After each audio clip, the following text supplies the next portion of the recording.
Bueno, entonces continuamos acá hablando de Tool. Quedamos en el Undertow, primer disco de Tool publicado en el año 1993. Y pasaron 3 años, esa era la época tan lejana de Tool en la que sacaban discos seguidos. En 3 años, que es un tiempo prudencial, aunque ya son 3 años, se publican en el 96 el Aenima. Enima O Enima, depende de usted que cómo lo sabe quiera latín, decir. ¿no? Pues sería Aenima, pero aunque también hay una canción que se llama Anima o Sí. Aenima. Pero en fin, yo siempre Enema. se me ha vuelto. Es un juego de palabras, porque es anima de alma en latín, Exacto. pero sí, luego sí. se menciona como el enema, que El es enema, lo sí. que limpia el recto. Es que eso es un punto que hay que ¿Por qué tocar. Tool se llama Tool? Es una buena pregunta. Hombre, el aparato. Tool es la herramienta. La herramienta. De hecho, tenían un pequeño logo que era una llave. de esas ingles Sí, una de llave tuercas, ¿no? Sí, sí. Pero tenía dos para las tuercas. Ajá. Dos para las tuercas. Eso era como la imagen fálica, ¿no? Sí, sí, aquí bueno, en fin, siempre El tuvieron Tool. esa característica. No hablamos mucho del contenido lírico. Pero, no, el contenido lírico en Undertow yo creo que lo podemos obviar si no queremos hacer un análisis riguroso, porque el contenido literalmente son como de lo que yo te mencioné hace varios meses o semanas, ¿no? Y de eso también se dan cuenta en la evolución de Tool en las letras. El contenido lírico de Tool, del Undertow, son como canciones y hasta la música lo expresa, es como un enojo que luego se quiere expresar, pero es el mismo enojo Sí, individual contra el mundo, ¿no? Sí, y es eso es lo que le pasa a Slipknot. Y yo notaba ahí como una especie de oda al libertinaje. O sea, es una rabia que se individualiza. O sea, se queda en la Sí. mera rabia individual y el mero... Sí. Pues la canción Sober dice algo así como: ¿por qué putas no podemos estar borrachos todo el tiempo y beber para siempre? Es un poco, entonces son cosas de ese Y hay estilo. una cosa interesante que vos remarcás con esa cuestión de la letra, que es un individuo contra la sociedad, que se siente que la sociedad como que lo... Digo sociedad no por seguir el meme del guasón y por creerme muy culto, no como por poner un nombre a eso que ataca al individuo, ¿no? Sí, Esta sociedad de alguna manera que lo presiona y hace que se enoje, es algo que está muy presente en las letras de los 90. Eso está en Sí. Korn muy claro. Y luego lo que va a hacer el nu metal con Slipknot. Slipknot Eso. lo va a llevar a un borde que yo diría que incluso las letras de Slipknot describen lo que se puede decir en lo que leemos todos los días, el goce del individuo totalitario. sí, pero bueno. Pero bueno, no esa es vamos a otra meter esos cosa. berenjenales. Yo Es algo amplio. luego eh, tomaremos otros espacios, ¿no? Para Sí, hablar de pues es eso. posible. Sí, sí. Nos vamos a la Enima. Al Enema. Enima, como fregado le quieran decir. Hay un cambio, o sea, no Sí. se repite. Aquí Hay hay un una cambio. distinción. ¿Qué pasa en Enima? Comience usted, ¿cómo lo ve ahí? Vos sabes que yo tengo un fetiche con las carátulas, ¿no? Sí, las portadas, pues, para... Sí, muchas veces yo cuando una banda me gusta es analizar las portadas. Antes muchas veces que meterme de lleno a analizar la música o las letras. Que para muchos es accesorio. Y no lo es, no lo Muchas es. veces, no, sobre todo en este tipo de bandas. En este tipo de bandas no lo es. En un tipo de bandas que son temáticas, que tienen una identidad y un Entonces, tiene un concepto concepto. fuerte. Exacto. Y la cuestión de la carátula de esas bandas es muy importante, como ya estabas diciendo. Es que hay un concepto fuerte que se refleja en la música, se refleja en la lírica, incluso se refleja en la puesta en escena, diría Sí. yo. Sobre todo cuando ya tienen más músculo financiero y de Sí. popularidad para tener espacios para hacer. Claro. Entonces yo veo que podemos ver esa evolución en las carátulas, ¿no? Vemos que el Undertow, ¿qué es? Unas costillas rojas. Unas putas costillas. Pero es que están en medio de la oscuridad. Y están en rojo, que es como toda esa agresividad que va a tener. Y es una agresividad visceral que manifiesta e incluso denuncia un vacío que sufre el cantante, ¿no? Ujú. Y en cambio ya vemos el ánima, que es como... Yo lo hizo mucho con esta cuestión de Yo no sé qué es eso. la luz al final del túnel. Si te pones a ver, es como una luz que viene y surge en esa oscuridad Como que se fragmenta. y que se va a fragmentar, y no solamente eso, sino que es que parece haber unas llamas, pero yo creo Sí. que son como estas almas que entran al otro lugar, ¿no? Al otro lado. Por eso se llaman. Por eso, incluso puedes decir por Sí, eso, sí, sí, es es como verdad. pasar a otro estado. No es la media mortalidad, la carne ahí que está en toda la soledad Ujú. de una sociedad carnívora, qué sé yo, sino que ya estamos pasando a ese otro ámbito. Estamos Sí. atravesando un umbral, incluso la cuestión del umbral se puede manifestar en que ya en este disco van a tener ciertos toques progresivos Sí, que van a ahora explotar al total en el laterales. Sí, sí. O sea, aquí ponen la semilla de Sí. lo que van a explotar en los dos siguientes. Pero, Pero Bueno, pero para la cuestión de no ignorar los detalles, o sea, este tipo de grupos no hay nada gratuito. no hay nada gratuito. No hay nada gratuito, y menos cuando uno, por ejemplo, se acerca a leer entrevistas, a escuchar un poco ellos cómo se acercan a su propia música. Es como intentan hacer un ejercicio consciente en todo el concepto. O sea, la música tiene eso, que no es solo sonido, sino que en este tipo de grupos es imagen, es contenido lírico, o sea, también hay cuestiones de letras. Puso el cuerpo en el escenario. Contenidos visuales también desde el punto de vista del cuerpo, desde el punto de vista de los videos. Entonces, todo eso forma un universo. El universo, en este caso, de Tool. Pero también una continuidad con el Undertow de alguna manera. Sí, no, o sea, no es una ruptura radical. Una ruptura radical, ¿no? Porque de alguna manera sigue manteniendo como ese humor ácido. O sea, si bien en el sobre era porque no puede estar por el sociedad, entonces ya es como una cuestión de ese hedonismo vulgar que de alguna manera usa de protesta, ¿no? Aquí lo vuelven a usar y hasta a veces de manera perversa. Y es que, bueno, podríamos empezar a hablar del Anima más que, o sea, por canciones que muy conocidas como el Eulogy o el Stinkfist, ¿por qué no The Eye for Satan? Que de hecho fue la primera canción que escuché entera de Tool, con ánimo de escuchar enteramente Tool. Que es una canción más bien extraña para empezar a escuchar. Sí, yo estaba ahí con un amigo que era un nerd, un raro, esos que les gusta hacer el progresivo experimental, es que eso no es mentira. Es que no es... Y viene el man y me dice, no, escúchate The Eye for Satan, es el mejor. Y me dice, ¿usted qué piensa? Y bueno, yo pongo eso y es The Eye for Satan, ¿no? Puro alemán. Y empieza eso, yo decía, ¿qué discurso de Hitler será, no? Sí, porque ponen gente aplaudiendo y un alemán de esos todos y corridos, ¡ay, nice! Sí, hablando fuerte, como si estuviera haciendo un discurso político. Más que político, que mueve masas de manera agresiva. ¿Y qué es? Una receta para hacer huevos, pero lo importante... Para hacer galletas. Para hacer huevos picantes. Hacer huevos picantes, pero la parte más importante que es una de la canción, Mit ohne Eier, sin ningún huevo. Sin huevo. Un keine Eier. Sin huevos. Sí, entonces... Es un humor porque... Y es un ejercicio de experimentación. Claro. Ya aquí es un disco mucho más pensado. Aquí ya, bueno, listo, ya expresamos toda la ira. Sí, ya nos desahogamos. Ahora sentémonos y empecemos a elaborar un poco más el concepto, la música. Por ejemplo, este disco tiene algo muy peculiar. Y es que casi todo el disco es una canción larga, normal, digamos con un contenido, y después meten una canción de interludio, que puede ser soniditos en Diario como Satan, Intermission, o hay una canción que en realidad es un interludio donde es un tipo hablándole a otro sobre cáncer, no lo recuerdo bien, está hablando de cáncer y cómo y no recuerdo si es él el que tiene cáncer o alguien y se le está quejando y dice como fucking America, fucking this country, le dice cosas de ese estilo. Entonces como que intermedian así, una canción, casi todo el disco es una canción, una cortica de interludio, otra canción y así sucesivamente. Sí, y es una interesante mezcla, Sí, hasta la última, que es Third Eye, ¿sí? Third Eye, que es la más larga y es posiblemente la canción que da pistas, además siendo la última de lo que van a hacer después.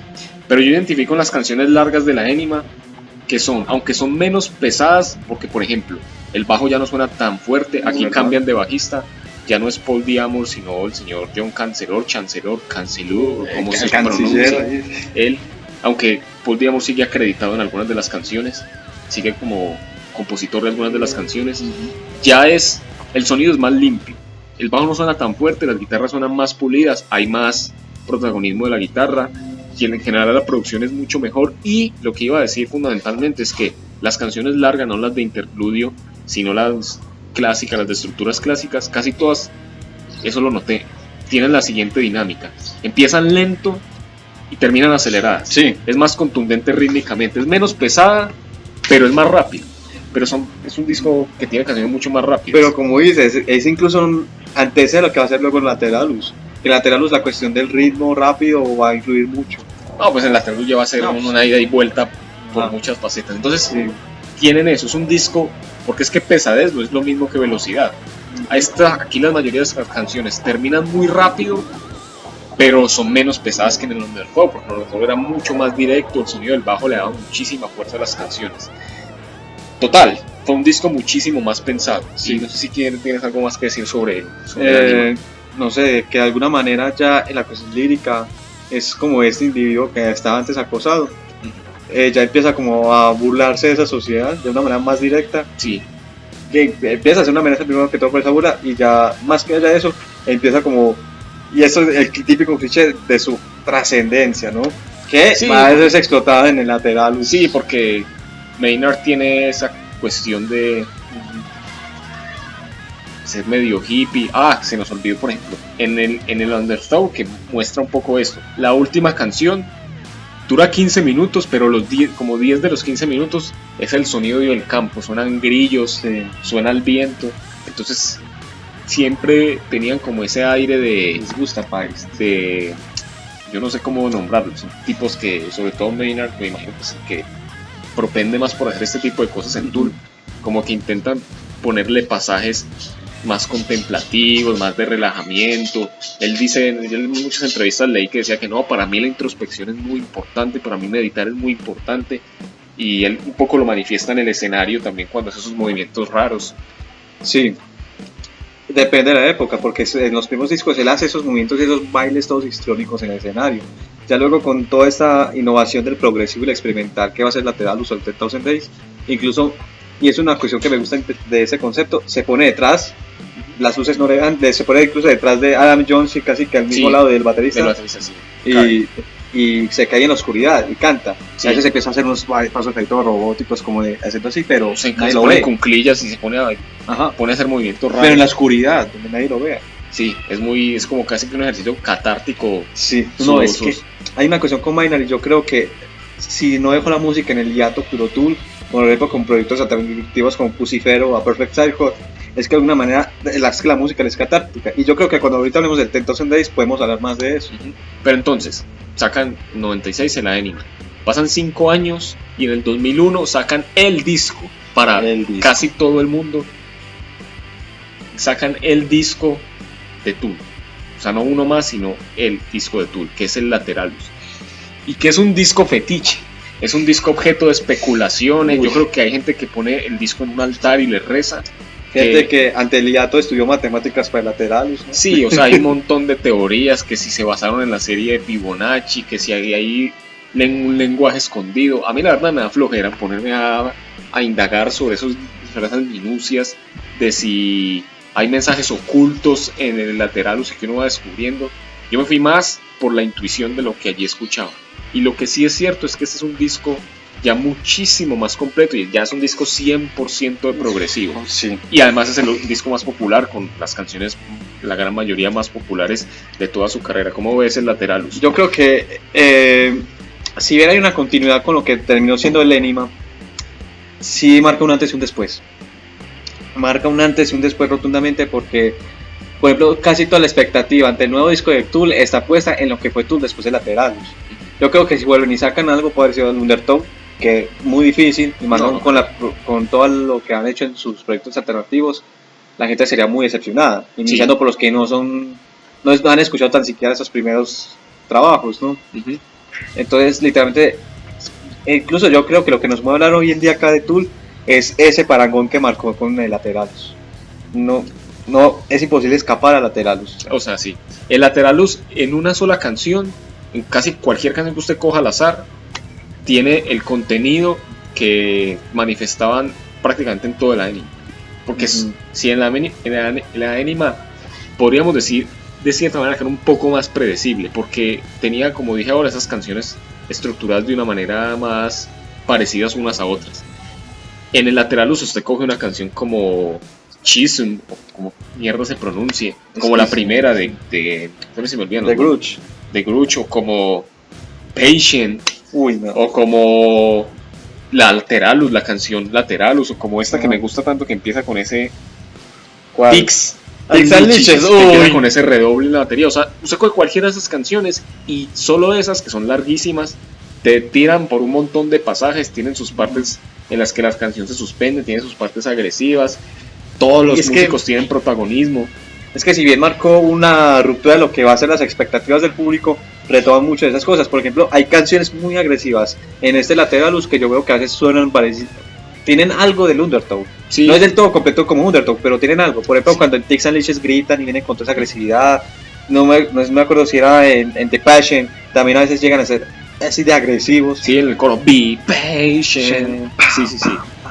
En el Eon Blue Apocalypse también. Ajá, sí. Es decir, también hay hay una agresividad, pero que no se queda en la mera agresividad de estallar como en el Undertow. Va a llevar a otra faceta. E incluso estas canciones pesadas son las que van a preparar para esas canciones largas totalmente psicodélicas. Sí, por ejemplo, la canción que está previa a Parábola, que es Parable, esa es muy psicodélica. Y eso es precisamente, pues que por eso es un disco progresivo, porque es capaz de mostrarte muchos paisajes, o sea, progresa, las canciones progresan, no son cambios bruscos, ni brutos, ni a lo estúpido, ya terminamos de tocar esto, entonces cortemos y toquemos otra cosa que no tiene nada que ver, sino que las canciones te van mostrando muchos paisajes, van teniendo evoluciones, tienen sus partes, sus picos y sus valles. Uno pensaría que con la música progresiva eso sería cualquier cosa que alguien con una buena cantidad de alucinógenos haría en el sótano de su casa, pero no, requiere trabajo, requiere esa seriedad para que de verdad te muestre todos esos paisajes, te muestre varias facetas en un mismo disco y que no sea así como de improviso, no que tenga una consecuencia. Eso se ve muy, muy claro en las canciones que son largas de Tool. Hay momentos muy duros, pero luego hay momentos calmados, pero hay una secuencia, ¿no? Eso no pasa de fortuito. No es como el meme, no sé si lo has visto, que es un hombre en ropa interior con una caja ahí pintada y en un montón de basura con unos teclados y es que no madre, no estoy haciendo música experimental, déjame en paz. No. Te lo paso y lo pones aquí para que lo vean, ¿no? Pues es que ese es uno de los puntos, porque tiene sus pasajes experimentales, pero no son ruiditos, pues. No son ruiditos, no es como, pues uno podría decir, no, voy a hacer música experimental y grabo dándole martillazos a un clavo, entonces, y lo hago con ritmo, entonces estoy haciendo música experimental. O por ejemplo, coges el loquendo y lo pones a decir varias veces la misma letra y ya. Sí, no. Hablo desde la experiencia. Sí, no es nada de esto. O sea, este es un experimento. Tampoco llegan a ser experimentales, pues como muchos grupos que sí se metieron mucho en cosas muy raras. Pero tiene eso. O sea, es que es el disco de progresivo. Y es un disco que yo creo que es el disco más difícil de clasificar. Porque algo que tiene Tool es que, a pesar de que es una banda que surgió supuestamente, o sea, se supone que es una banda de metal, de heavy metal, de música pesada, es un disco que que permea muchos gustos. Por eso yo creo que se hicieron también tan populares. Es un disco que tiene elementos que entran dentro de lo psicodélico, dentro de lo rock, más rockero, progresivo. Y es que hay que ver también en qué año salió en 2001, 5 años después del Enema. Sí. Y en esos 5 años, del 96 al 2001, hubo un avance y una producción musical en todos los géneros en Estados Unidos increíble. Sí, eso ya para ese tiempo estaban empezando a hacer lo que estamos designando como el nu metal, ¿no? Bandas como Korn y todo eso. Limp Bizkit y todo. Y la electrónica también estaba en su boom. La electrónica estaba en su boom justamente en esa época. Ahí, por ejemplo, por mencionar, es donde se van a gestar todo ese movimiento que ya luego en años posteriores va a sacar canciones que a bien ya nadie se olvida, como el de Eiffel 65, Blue. Sí. Ese que es muy simple, pero es un hit. Sí. O Daft Punk también va a tener ahí en todo ese tiempo un impulso increíble en el techno. Es decir, Prodigy surgió en esa época. El tercer disco de Prodigy vendió muchísimo.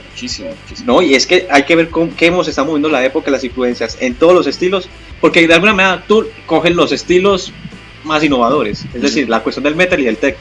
Sí. Y los saben mezclar para hacer algo que está muy abandonado desde hace mucho tiempo, el psicodélico. Sí. Y es que hay que ver que es un punto a señalar. Una de las grandes características de los 90 es que recuperaban cosas de los 60. Por ejemplo, hay una cosa interesante. Billy Corgan, por ejemplo, de Smashing Pumpkins, usa un pedal que es el Big Muff de Electro Harmonix. No lo conocí. Bueno, ese pedal de guitarra lo que hace es hacer una distorsión que parecía que el amplificador estaba dañado, pero de lo gozoso. Y los primeros en usar ese efecto del Move fue Jimi Hendrix. Billy Corgan fue el primero, después de Jimi Hendrix, en mucho tiempo, al menos que yo sepa en la historia mainstream, ¿no? En usar eso. Y es que retornar al tema psicodélico, acabado los 90, es una cosa que literalmente se vuelve mucho tiempo atrás. Sí. Eso no se veía desde trabajos como de los de Pink Floyd. Es más, el mero hecho del progresivo, o sea, el rock progresivo estaba muerto, no existía en los 90, Sí. no, nada. O sea, obviamente los que ya conocían el rock progresivo muchos años antes, pues seguían siendo seguidores, pero fue el metal progresivo el que revivió al rock progresivo, Sí. y eso se dio en los 90, y Tool fue una de las bandas que recatapultó a muchos. De hecho, muchos, por ejemplo, hacemos ese ejercicio, ir hacia atrás, ir hacia los orígenes, y muchos que empezaron gustando del metal progresivo o de este tipo de elementos que recogían el progresivo setentero, después iban a escuchar las bandas de rock progresivo setentero. Y Tool fue en gran medida, y con este disco fue uno de los baluartes del progresivo.